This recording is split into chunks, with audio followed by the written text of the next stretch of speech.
Diz assim, Atos 20, verso 7, no primeiro dia da semana reunimos-nos para partir o pão, e Paulo falou ao povo. Pretendendo partir no dia seguinte, continuou falando até a meia-noite. Havia muitas candeias no piso superior onde estávamos reunidos.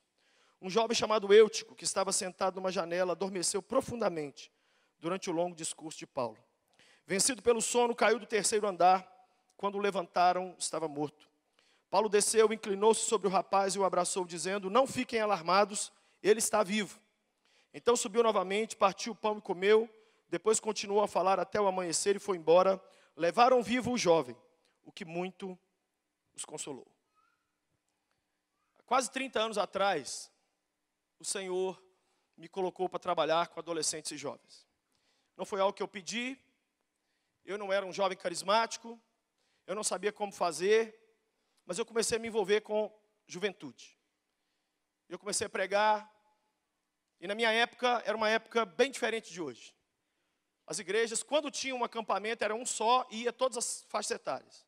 O futebol tinha menino de 5 anos de idade e gente de 50 no mesmo time. Hoje, os retiros são assim, retiro de meninos de 11 anos e meio a 12 anos e um quarto. Eu fico chocado hoje como que as igrejas mudaram. Mas na minha época não tinha nada disso. Minha época não existia pastor de jovens, ainda que tinha sempre uma pessoa que cuidava do departamento de adolescentes, uma pessoa que cuidava do departamento da juventude. Quando não era somente o pastor presidente, todas as igrejas que eu fui membro, não havia líder nos jovens, nem líder dos adolescentes. Depois criou-se essa pessoa que ficava lá quebrando galho, e depois veio a se dar o título de pastor de juventude, ou pastor de adolescentes, ou pastor de juniores, depois. Então, na minha época lá atrás, quando comecei, a idade que eu tenho de ministério com jovens é a idade da maioria aqui, não tinha isso, eu não era pastor. E eu procurei algumas referências para mim, tinha alguém já fazendo alguma coisa, começando a fazer, mas nada que desse para a gente falar assim, olha aqui o que Deus está fazendo no departamento de juventude da igreja tal, olha o que o Senhor está fazendo.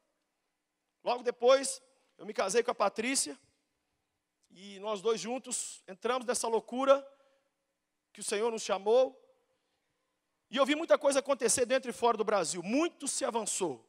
Eu vi pastores de adolescentes se tornarem indispensáveis, eu vi os departamentos crescerem e romperem dentro das igrejas, eu vi igrejas se tornarem conhecidas pelos seus ministérios de jovens e de adolescentes, eu vi líderes começarem a receber salário, que aí eles podiam largar o emprego secular e ficar dentro da igreja só por conta de cuidar da galera, mas infelizmente também eu vi muita coisa andar para trás. Eu vi muitas quedas, eu vi retrocesso, eu vi gente fazer coisa errada, inclusive eu. No processo de trabalhar com adolescentes e jovens e de levá-los a Cristo, a serem loucos por Jesus, eu errei muitas vezes. E eu vi muitos colegas errarem também. Alguns se recuperaram, outros não. Hoje eu estou com 43 anos de idade, a Paty não fica velha nunca, mas eu fico. E com essa idade que eu tenho, eu hoje insisto em ser pastor de jovens. Tenho falado com meu amigo aqui, o Wagner, o Capacete, que eu invejo o lugar dele. Porque eu ainda consigo preferir trabalhar com adolescentes do que jovens, que para mim é o melhor departamento que tem em qualquer igreja, é a coisa mais louca que tem um adolescente. Se você pegar um adolescente, o mundo está aos seus pés. Você pode fazer o que você quiser. E durante anos trabalhei com adolescentes, continuo fazendo de vez em quando, mas hoje, pela graça de Deus, ali na Lagoinha, eu, pastor Richard, minha equipe, cuidamos de jovens que a gente nem consegue calcular. Mas muitos colegas meus não conseguiram.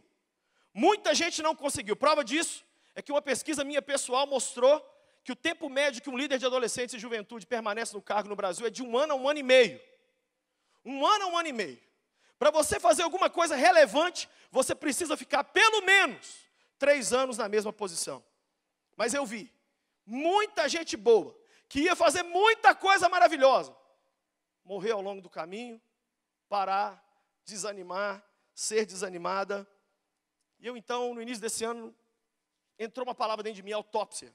Autópsia. O que é autópsia? É checagem de um cadáver para descobrir a causa de morte. É tentar descobrir o que é que matou aquele infeliz. Dá trabalho até depois de morto.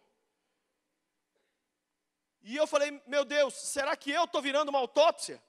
O que é uma autópsia? E autópsia espiritual? E o que é uma autópsia de um ministério de jovens?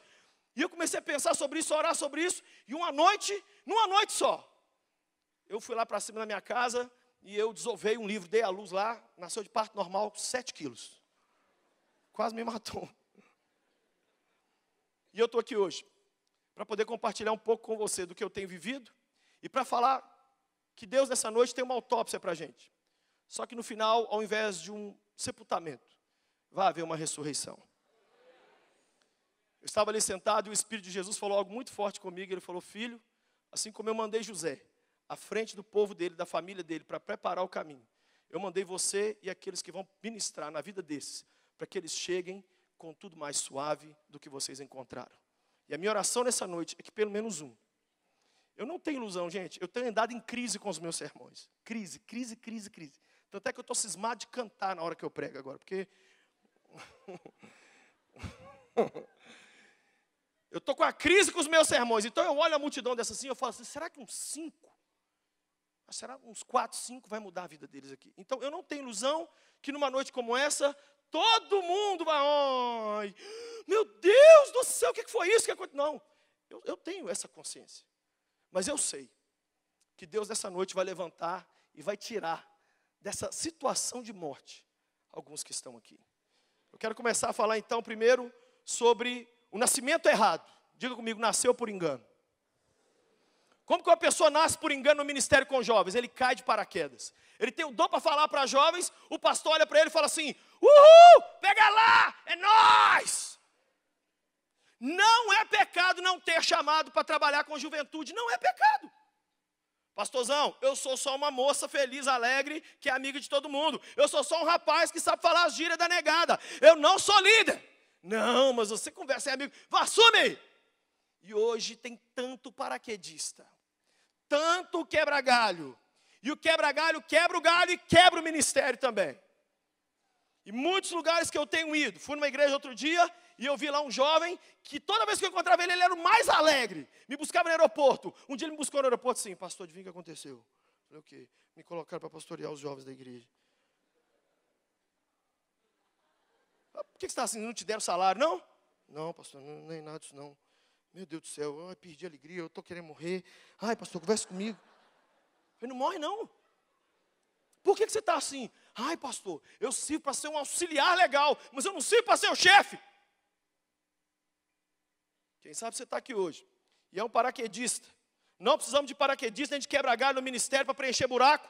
Deus tem. Olha o que eu tenho falado para os pastores. Ontem, um pastor me falou, Lucinho, me fala o nome de algum líder de jovem que está sem igreja aí no Brasil, que eu preciso trazer ele cá para o Nordeste para ser pastor de jovens da minha igreja. Eu falei, pastor, eu acredito que nas categorias de base da sua igreja tem lá um surtado, um psicopata, um maluco, um demente, porque para pastorear adolescente jovem, você tem que ter perdido seu cérebro em algum lugar. O negócio não dá retorno. Você nunca ouviu falar líder de jovem famoso? Tem cantor famoso, tem pastor famoso, tem assassino famoso. Se você fizer um acampamento e der tudo certo, ministério de jovens. Se der errado, cadê o líder? É uma roubada.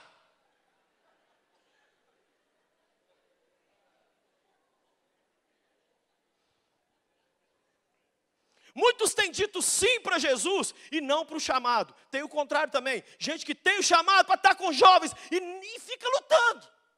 Dizer sim para Jesus e não para o chamado é como dizer sim para a Patrícia no altar e não para ela no todo dia. Vamos para o shopping? Não. Me leva na casa da minha mãe? Não. Me dá o cartão de crédito? Nunca.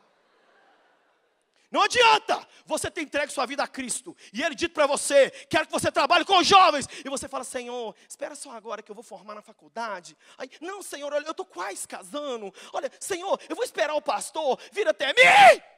Você ainda está nessa fase medieval. Tem gente que só trabalha para Deus com cargo. Tem gente que se não der para ele o cargo de pastor dos adolescentes, ele fica de longe torcendo para quem está na frente errar. Se fosse eu, entendeu? Mas não, é porque ele pertence ao círculo dos íntimos do filho do pastor. Então vamos ver se ferrar. Mas na hora que me der posse, no dia 31 de dezembro de 2000, vou meter assim, ó, sob nova direção.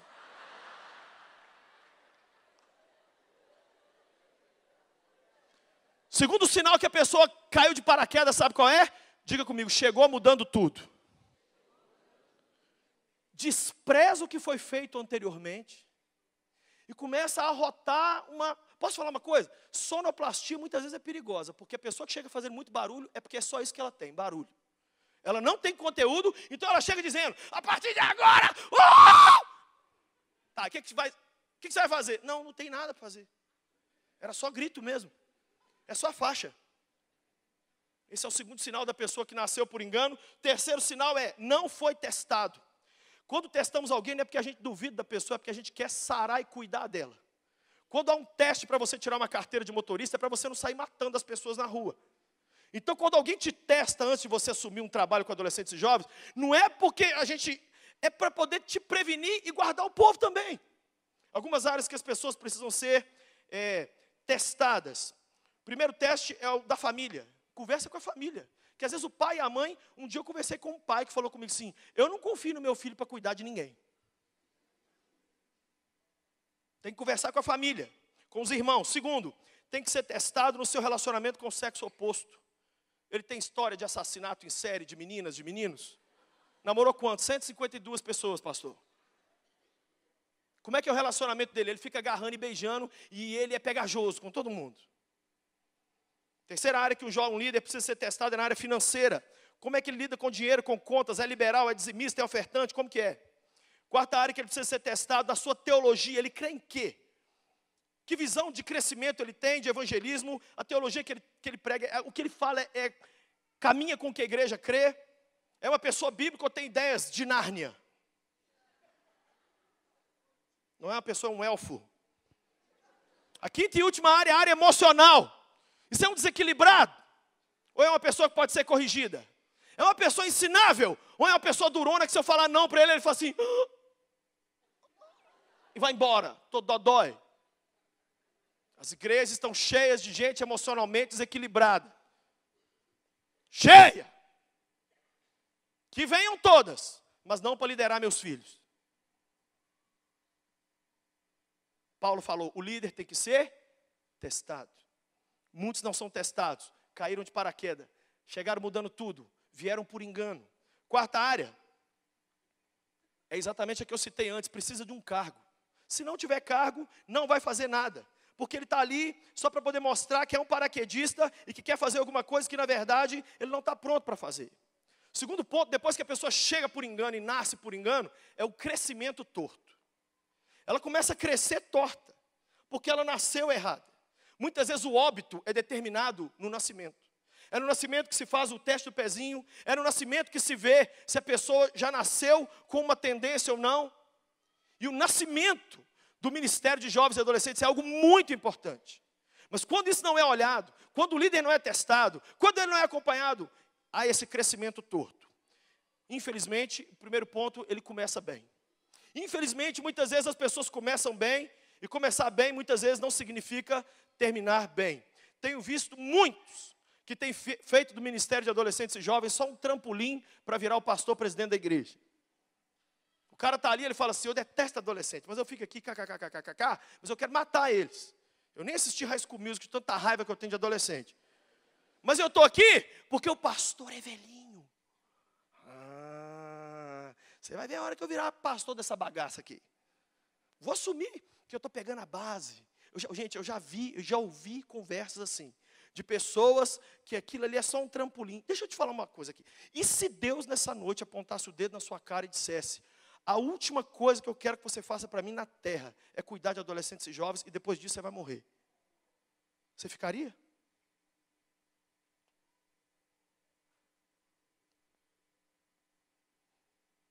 Eu estou nessa há 25 anos. Já me propuseram tudo. Abre igreja, Lucim. Os jovens gostam de você, você vai abrir uma igreja com 5.000 pessoas. Ah, Lucim, sai candidato.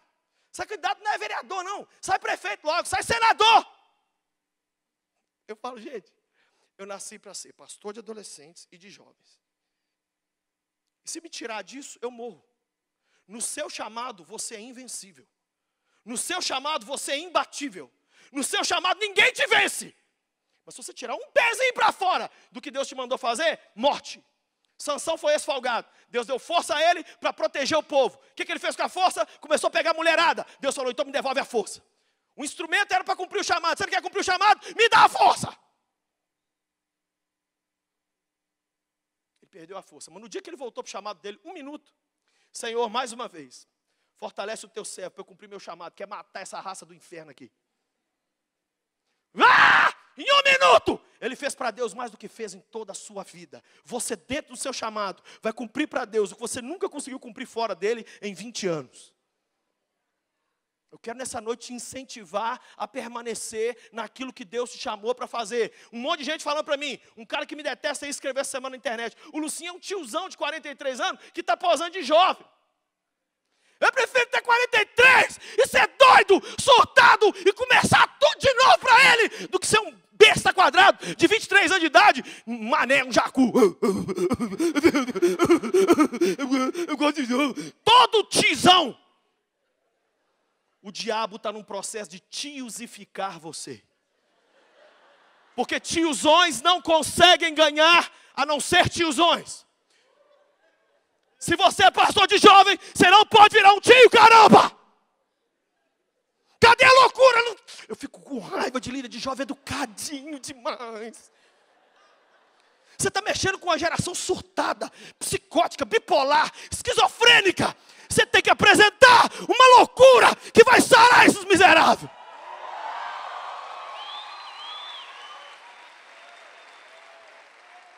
Sabe quem são meus grandes professores de ministério de jovens? Minha filha que está ali de 14 anos e o outro doidinho que está lá em casa de 11. Eles é que me ensinam. Porque eu chego perto deles, é F5 todo dia. Todo dia. Eu canto a música e eles falam, não pai, não é essa música que está cantando, não é tchererê tchê, o cara até morreu. Pai, você nem tem tchererê tchê ainda. Pai, calça não usa mais assim não, pai, você enfia para dentro, pai. Eles aqui me ensinam. Olha aqui, ela me mostrou, pai, olha aqui, o Justin Bieber saiu uma foto pelada dele no Instagram. Eu comecei a seguir o Bieber. Como que eu quero ganhar uma geração que eu não sei nada do adolescente mais conhecido do mundo? Não, a gente fica nos nossos guetos evangélicos, dentro da igreja. Ai, André Valadão, eu só conheço o Thales. Ai, eu conheço o pastor Lucinho. Você vai longe. Tá? Você vai longe.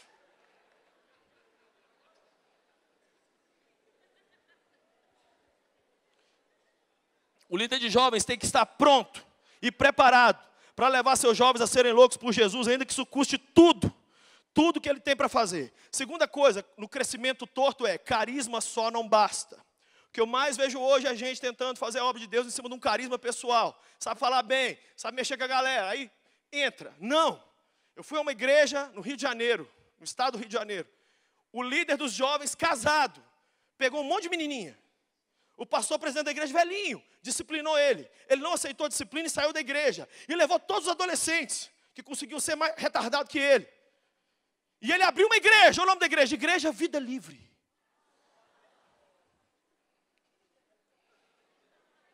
Igreja Vida Livre.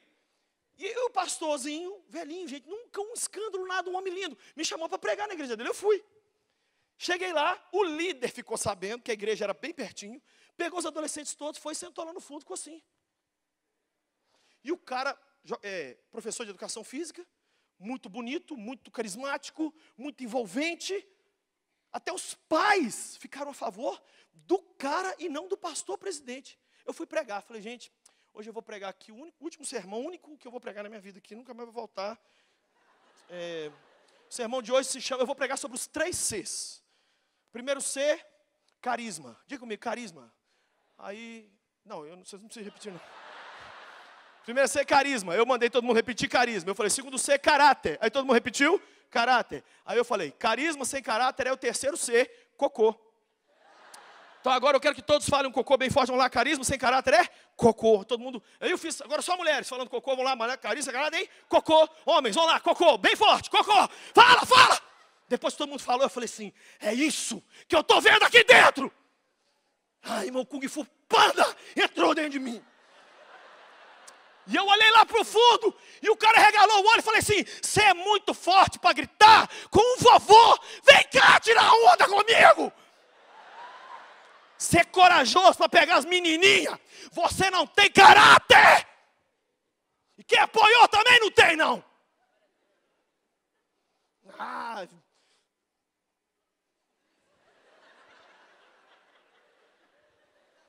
Nunca mais voltei lá, gente, de verdade. Mas aquele líder no final me procurou: pastor, eu sou esse cara, eu sou esse cocô. Me perdoa, ora por mim. Falei: não, você não fez nada comigo. Você vai falar com o pastor. Vem cá, pastor. Olha quem está aqui. Judas Iscariote voltou. Conversa com esse lixo aí. E eu do lado, torcendo para ele levantar a voz, pastor. E eu olhei para um amigo meu da banda que estava comigo, banda Unção de Deus, falei: fica aqui.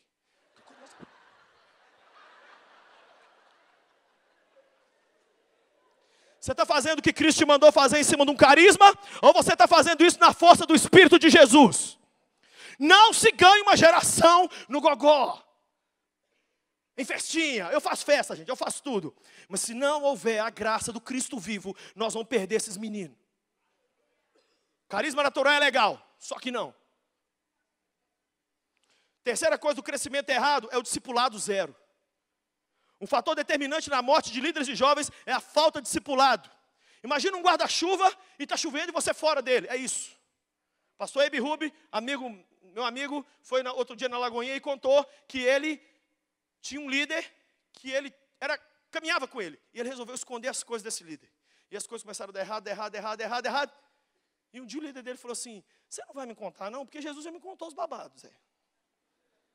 Ele falou: pastor, está acontecendo isso. Por isso que eu voltei à prática dos antigos pecados. Eu não consigo nem imaginar o pastor aí pecando. Mas diz que ele pecou. Você tem sido discipulado? Alguém pode pôr a mão na sua cabeça e te ajudar? Alguém pode caminhar com você? Alguém tem autoridade para poder te ensinar alguma coisa? Eu viajo por esse país, gente, e fora. E o que eu ouço é: Lucinho, cuida de mim. Me acompanhe, me pastoreie. Mas eu não tenho como fazer isso. O máximo que eu consigo, mesmo assim, não como eu queria, é com os pastores de jovens ali da Lagoinha. Não consigo. É o máximo. Mas hoje precisamos ser discipulados. Precisamos ser discipulados. Eu e você somos o teto espiritual dessa geração. Eles não vão chegar até onde estamos se a gente não buscar esses meninos. Nós temos que ir lá e falar assim: você pode ser melhor do que eu. Eu não quero que seja igual, eu quero que seja melhor. A minha alegria na vida, o meu sonho realizado, vai ser um dia eu dentro do Morumbi, do Maracanã, do Mineirão, sentado, 100 mil jovens, eu não vou arrepiar um fio de cabelo. Isso já está virando realidade. Quantos estão vendo isso aí, gente? É normal. Lá em Goiânia, essa igreja lota o Serra Dourada. Lá em São Paulo, lota o Morumbi. Nós fizemos agora um evento no Mineirinho. Isso é normal. Não é isso que vai mexer. Sabe o que vai mexer? É a gente velhinho. Você também está ficando velho. E você lá no cantinho assim, ó, com a bengalinha. E o molecada pondo terror lá. De repente ele disse assim: antes da pregação queremos honrar aquela pessoa que nos ensinou a amar Jesus e caminhou. Vem cá, pastor Lucinho. Aí leva 10 minutos para chegar lá. Aí você fala: não, pode ficar por aí mesmo, amém, é ele.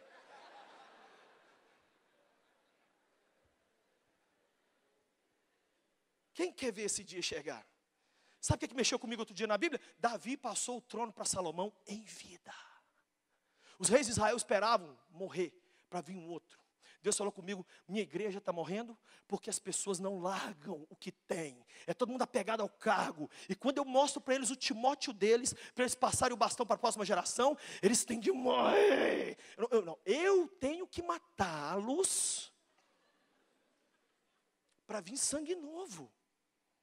Na minha igreja, sabe o que eu faço todo ano? Eu procuro o meu pastor querido: pastor, meu cargo está à disposição. Teve um ano desse aí que eu escrevi uma carta: faça com a juventude o que o senhor quiser. Ele fala assim: ai filho, não fala isso. Olha o que ele disse: gente que eu quero que entregue o cargo, não entrega. E você, filho, tão lindo do Senhor, não, vai nessa tua força.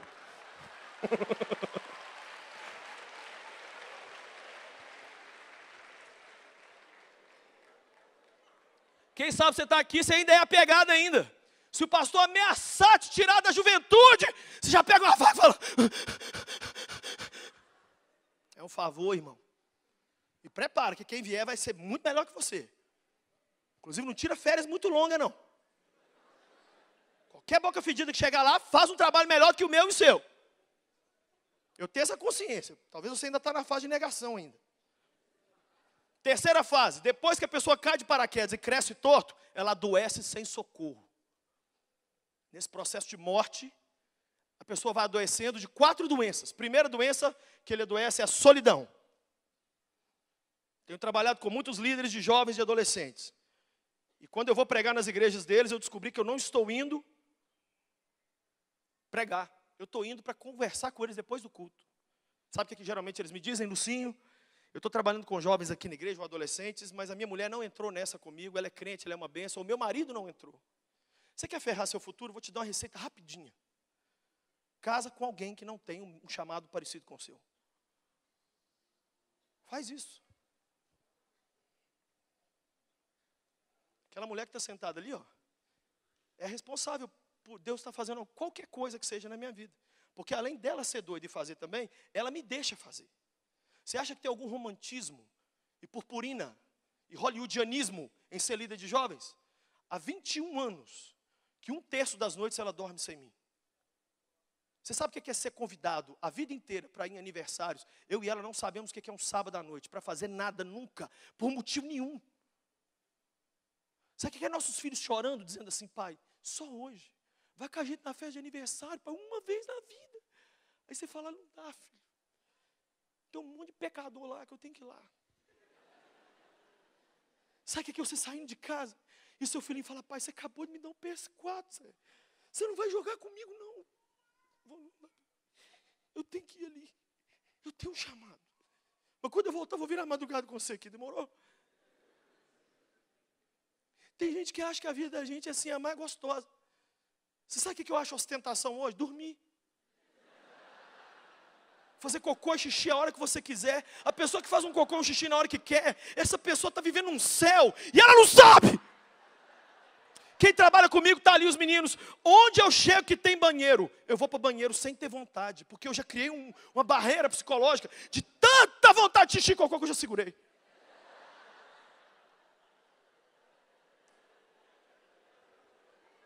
Por que isso, Lucinho? Porque tem um negócio que emana dentro de mim. Tem uma chama, tem um fogo. Toda vez que eu ligo a televisão e eu vejo torcidas organizadas, aqueles são meus jovens. Toda vez que eu ligo a TV, eu vejo Rock in Rio. Desde a primeira edição. Eu vejo, Jesus, o que meus meninos estão fazendo aí? São meus meninos. Eu não vou esperar ninguém se chamar de pastor de jovens do Brasil. Eu sou o pastor do jovem do Brasil e você também é. Se você não quer bater o pênalti, me dá essa bola aqui que eu vou bater. Calvino, todo mundo que ia pregar na igreja dele em Genebra, Calvino saía na rua e falava assim, aquele é meu ovelha, aquele é meu ovelha, aquele é meu ovelha, aquele é meu... Chegava no culto à noite, o pastor pregava, acabava de pregar, o pastor falava, Calvino, eu não vi aquele povo nada lá na igreja.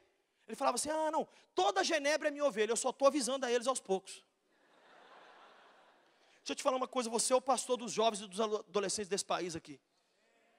E eu não sei se você sabe, mas 1 em cada 4 ovelhas sua é alcoólatra. E eu não sei se você sabe, mas o suicídio é a terceira causa de morte do jovem brasileiro. Eu não sei se você sabe, mas tem uma epidemia de crack matando nossos meninos.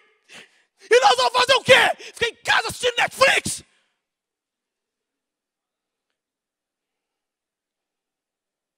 Eu estou curtindo Rock in Rio. Vai pro quinto do inferno.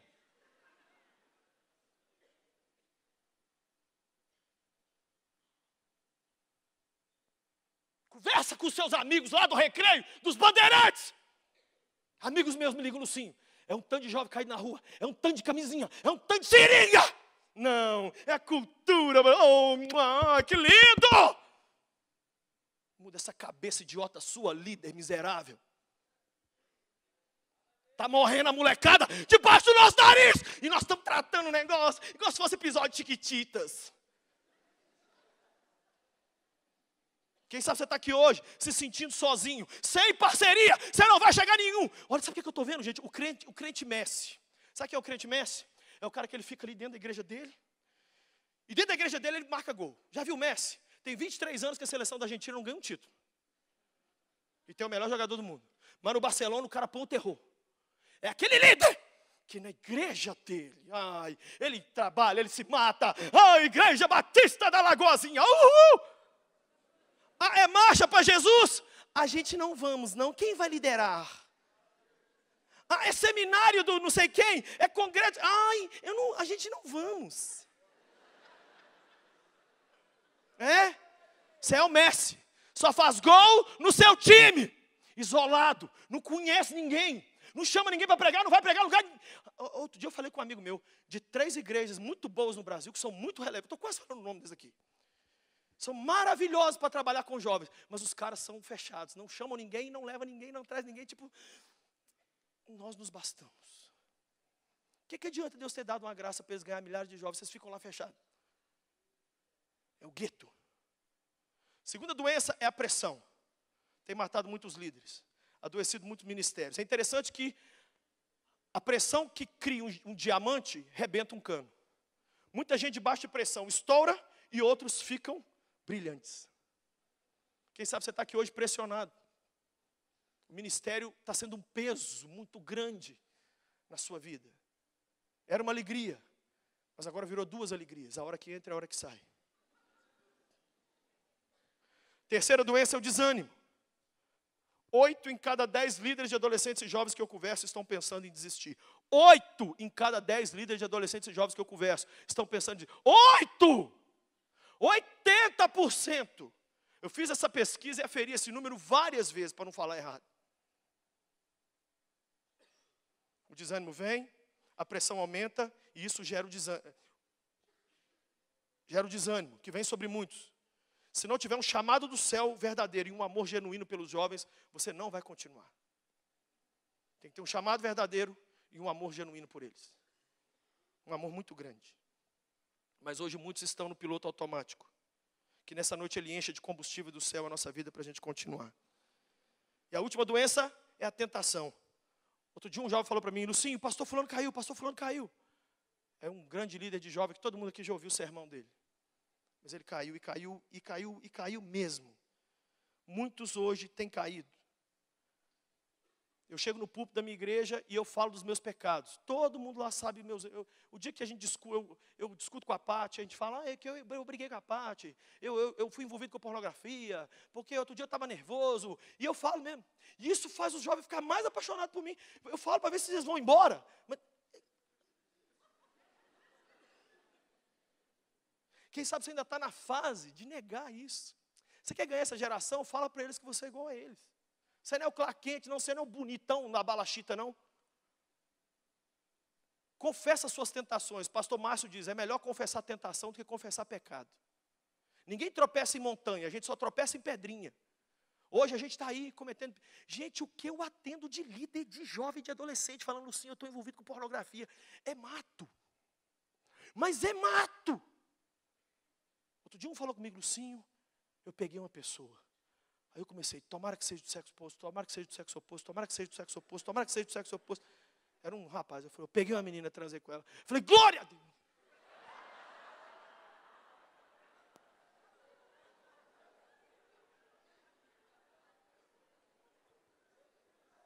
Eu estou ficando cínico. As pessoas vêm falar comigo, falar que está na pornografia. Eu falo, achei que era um negócio. De tanto que o pecado e a tentação está em cima do rapaz e da moça, do jovem, do pastor, de adolescentes e jovens. Sabe por quê? Deus transforma você no para-raio deles. E o que eles vivem, você começa a viver. Eu com 43 anos de idade, eu sinto dentro de mim o que os adolescentes sentem. Eu vou preparar um sermão, eu falo, Deus, me ajuda a sentir o que eles estão sentindo, para eu pregar um negócio que vai ser igual um soco na boca deles. Tem um monte de gente respondendo pergunta que ninguém está fazendo, indo para o púlpito falar um monte de coisa que os moleques não precisam. Outro dia um bobão de um pastor de jovens foi pregar numa das comunidades mais carentes do Rio de Janeiro sobre os perigos da internet. Não tinha uma pessoa lá que tenha nem televisão em casa.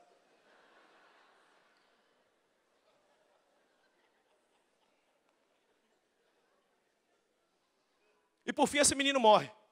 Por que ele morre? Por que esse líder morre? Porque negou os sinais de alerta. Esse é o primeiro ponto. Toda vez que um carro acende uma luz, acenda também a sua interrogação. Por que essa luz acendeu? Por que você começou a pensar na volta aos antigos pecados? Por que você está pensando em desistir? Por que você está discutindo muito? Por que você está vivendo o que você está vivendo? Por que você está discutindo com o seu pastor? Um monte de líderes me procuram e falam, Lucinho, eu e o meu pastor, a gente está fundando o UFC aqui dentro da igreja. Nós quebramos a cara um do outro, e aquilo que começou com uma grande parceria, agora eu estou com meus adolescentes, ele do lado de lá, e nós estamos criando um cabo de guerra. A minha igreja é muito engessada, é outra coisa que eu ouço demais. Ninguém nos apoia, ninguém nos estende a mão. Toda hora eu ouço isso. Toda hora eu ouço isso. As pessoas estão negando os sinais de alerta. Não negue esses sinais. Deus permite a gente ver algumas coisas antes de cair, antes de acontecer uma tragédia. Na minha casa tinha uma televisão que mesmo tirando da tomada, o LED continuava aceso. 1 minuto depois o LED estava aceso. Eu falei, gente, tem demônio nessa televisão aqui? Sabia que defunto, unha e cabelo continua crescendo depois de morto? Você sabia que a luz das estrelas, muitas vezes a luz que você está vendo não existe porque a estrela já morreu? Muita gente continua fazendo coisas para Deus, mas já morreu, é óbito. Tem igrejas que eu vou, que eu saio com o coração triste, porque eu saio e digo, isso aqui é óbito, morreu, acabou. Mas continua crescendo o cabelo, a luzinha do LED continua lá, ainda tem movimento, o defunto ainda mexe. Segundo, sabe por que morreu? Disciplinas espirituais falidas. Não tem como cuidar de adolescentes e jovens sem oração, leitura bíblica e jejum. Não é difícil não, é impossível. Isso atinge toda a falência de tudo que você faz para Deus. É preciso ressuscitar as disciplinas espirituais e trabalhar com os jovens, porque senão nós não vamos suportar. Se você não orar, e não orar muito, nada vai acontecer. Quem sabe você está aqui hoje, precisando ressuscitar a sua comunhão com Deus. Não importa se você vai pregar. Outro dia, o ano passado, eu preguei 9 vezes num dia. 9. Eu fiz 3 seminários, preguei 9 vezes. Mas não tem um dia nos últimos 12, 13 anos, não sei. O último dia que eu fiquei sem orar 1 hora e sem ler 6 capítulos da Bíblia, tem uns 12 anos. Estou contando isso aqui, você pode pensar, é para aparecer. Deus sabe se é. Eu quero ser uma referência para você. E se eu estou rodando e pegando avião e não consigo fazer um xixi, um cocô, mas eu paro para orar e ler uma Bíblia, você faça a mesma coisa, caramba. Começa a priorizar isso mais do que pregar. Porque o telefone toca o dia inteiro e o WhatsApp virou o emprego do Satanás. Os outros te mandam um zap o dia inteiro. Aí sabe o que a tragédia que a gente faz? Responde todos os idiotas. E deixa o único que não podia ficar sem resposta, sem resposta. Termina o dia, você respondeu todos os e-mails. Você curtiu todas as fotos de comida dos seus amigos do Instagram. Você fez tudo tipo fazer. E o Senhor ficou, cadê você andando comigo? Eu queria te dar uma ideia nova. Eu queria te falar, não, Senhor, eu estou fazendo a tua obra. Fui fazer uma visita, Senhor, para um adolescente pecador. Por que ele morreu? Às vezes porque o cargo foi tomado. Ou porque entregou. Eu vejo isso muitas vezes no Brasil afora. Era uma vez um líder de juventude. Mas eu quero encerrar falando desse texto que a gente leu. Nós temos um cenário fantástico aí, sabe o que é? O maior líder de jovens depois do próprio Cristo, Paulo. O maior teólogo do cristianismo pregando numa igreja high-tech. A igreja tinha 2 andares, depois você pode ler aí. A igreja tinha luzes. Não fica me olhando não, olha o texto aí. A Bíblia diz que a igreja tinha 2 andares, tinha luzes, era um congresso, era domingo, era culto de ceia.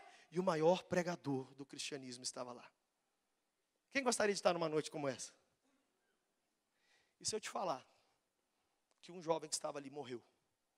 Porque o maior pregador de todos os tempos não conseguiu mantê-lo acordado. Eu não sou bobo de achar que as pessoas ficam acordadas enquanto eu prego. Eu já perdi muitos êuticos na minha vida. O Senhor tem falado muito comigo. Sim, fazer os outros rir é uma coisa, ganhá-los para mim é outra. Sabe por que o menino estava sentado na janela? Ele olhava o que tinha lá fora e olhava o que tinha lá dentro. Posso te dizer uma coisa? Eu fui numa igreja outro dia, o pastor, o presidente falou comigo, briga com os meus jovens aí quando você for pregar, porque enquanto eu estou pregando, eles ficam conversando. Eu falei, pastor, o que o senhor fala para os adolescentes que é relevante para eles no meio do sermão? O senhor me desculpa falar, mas o senhor não está preparando o sermão só para ovelha adulta, casada, dizimista, com filho, não. Posso falar uma coisa para o senhor? Os adolescentes estão te fazendo um favor.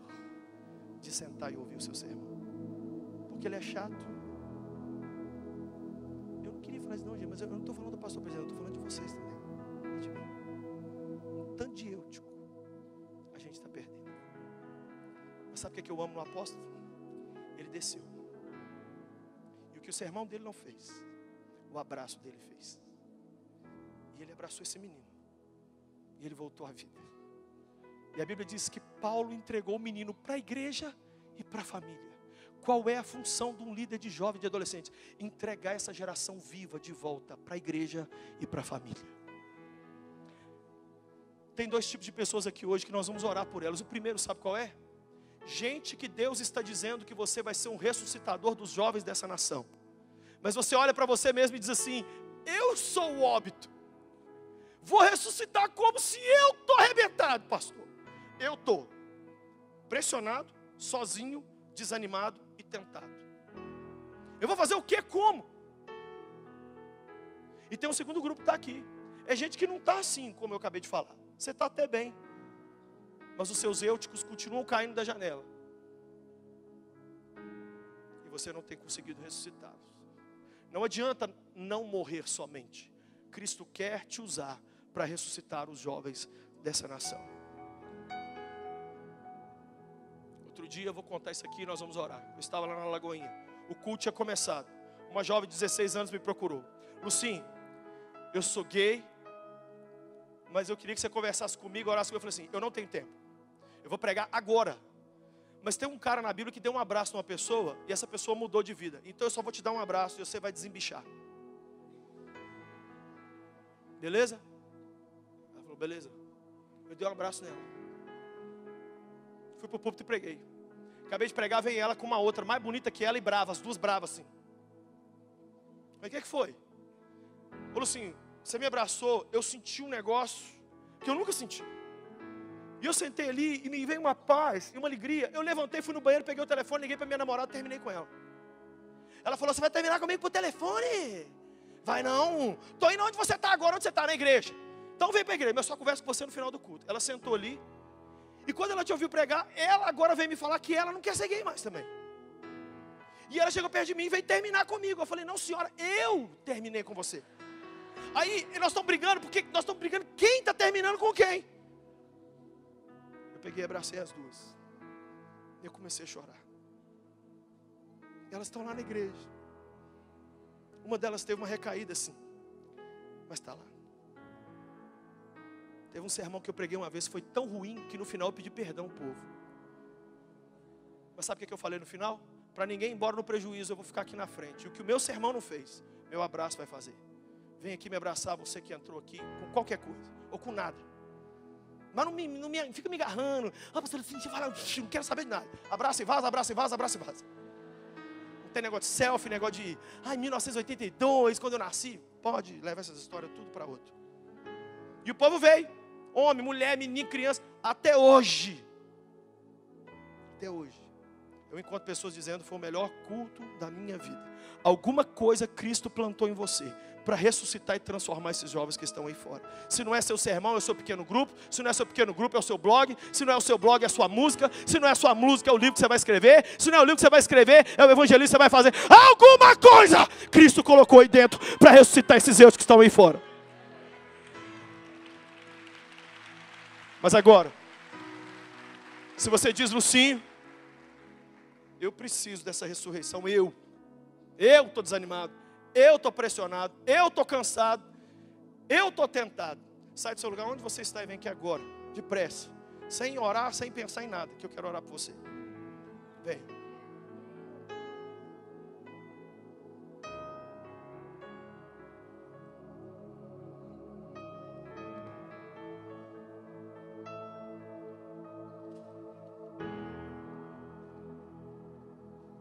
Será que você podia ficar em pé? Você podia ficar em pé, todo mundo, para o pessoal poder vir, todo mundo chegar? Fique em pé.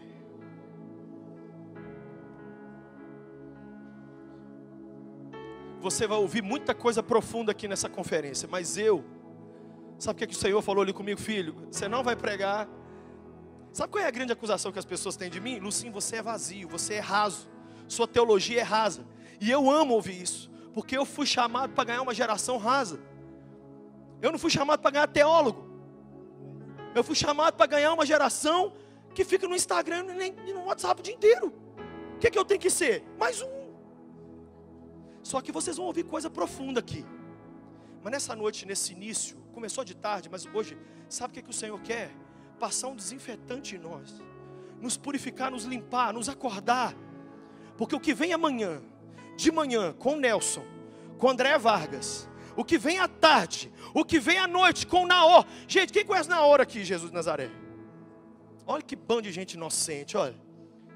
Vocês vão ver que vai passar o rolo compressor aqui em cima, o que Deus vai fazer. Mas agora eu quero orar. Feche seus olhos. Fala com Deus. Senhor, eu acho que eu caí de paraquedas nessa história, Jesus. Eu estou vendo sinais de alerta, eu já estou vendo eu caminhando para alguma coisa tão ruim. Mas se o Senhor nessa noite permitiu que falasse sobre isso, me ressuscita, me cura. Me perdoa, Senhor. Assim como Paulo abraçou Eutico, eu quero, eu preciso de um novo começo. Uma pergunta que Jesus me fez: Lucinho, você entregaria o Davi e a Emily, seus filhos, para um líder de jovens como você cuidar? E eu tive que pensar para responder.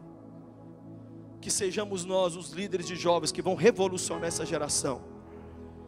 Nesta hora, enquanto você ora, o poderoso Espírito de Jesus vem aqui, e Ele ressuscita quem está caído, e Ele levanta quem está morto, e Ele põe de pé quem já não tem mais força para estar de pé.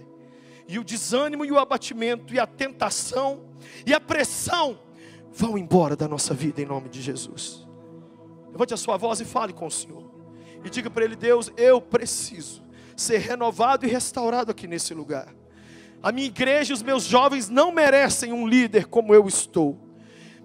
Me ajude a voltar melhor para minha casa, a voltar melhor para minha família, a voltar melhor. O meu pastor merece um auxiliar melhor. O mundo merece um eu melhor, Jesus. Que eu seja como Paulo, que ainda que o meu discurso seja sonolento, que o meu abraço seja salvador e transformador. Oh Deus, no final dessa autópsia, não me sepulta, me ressuscita. Levanta as suas mãos, fala com Ele: ressuscita-me, Senhor. Devolve o fogo pelo chamado, devolve a paixão pelas vidas, devolve o desejo de ver esse chamado cumprido, custe o que custar, haja o que houver, venha o que vier. Me ajuda, Espírito Santo, nos ajuda, Espírito Santo.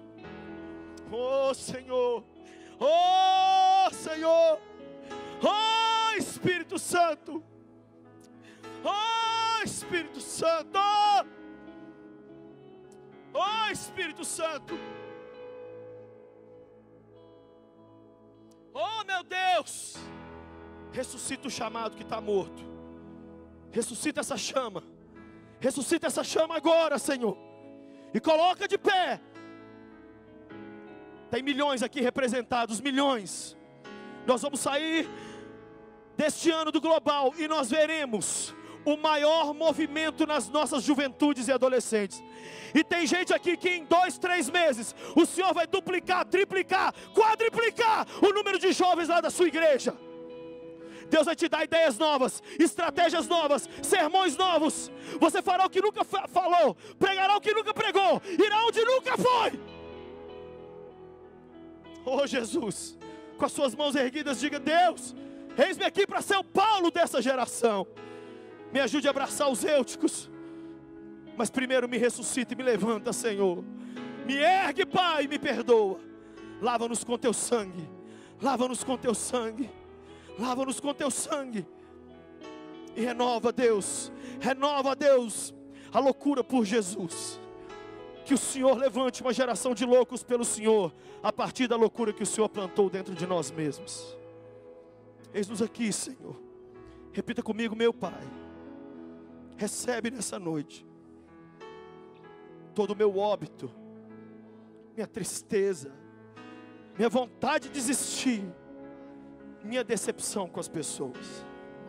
Recebe, Deus, as tentações, até as mais íntimas, que só eu conheço. Nesta noite eu quero ser ressuscitado, para ressuscitar os eúticos da nação. Acende o fogo do chamado, como nunca houve em mim, para que eu saia pelas ruas, pelos bairros e cidades, levando o teu nome, incansavelmente.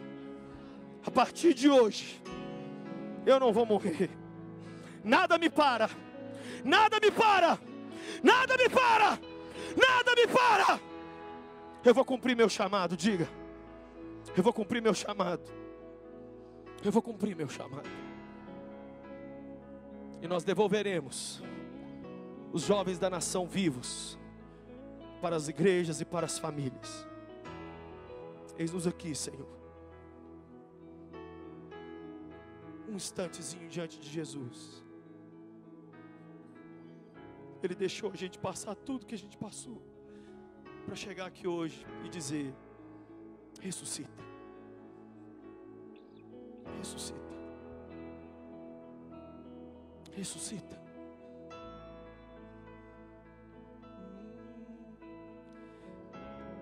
O Senhor está me falando algumas coisas aqui.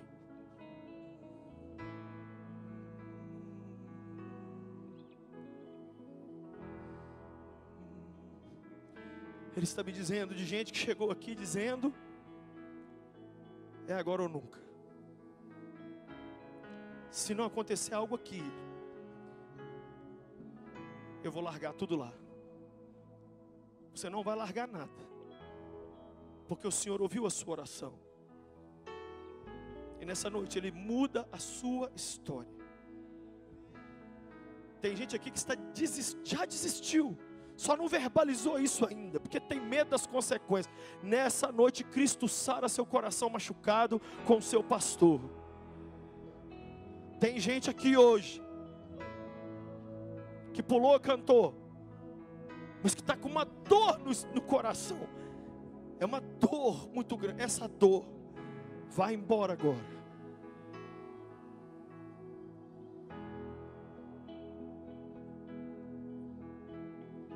Oh Deus, e esse fogo vai arder dentro de nós. E esse fogo vai arder dentro de nós. E cada adolescente e jovem desse país é nosso, e nós vamos ofertá-los ao Senhor. Acende o fogo em meu coração.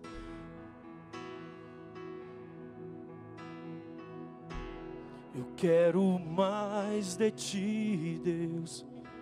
Eu quero mais de ti, Deus. Acende, Senhor. Acende, Senhor. Acende, Senhor. Acende, Senhor. Eu quero mais de ti, Deus. Eu quero mais de ti, Deus.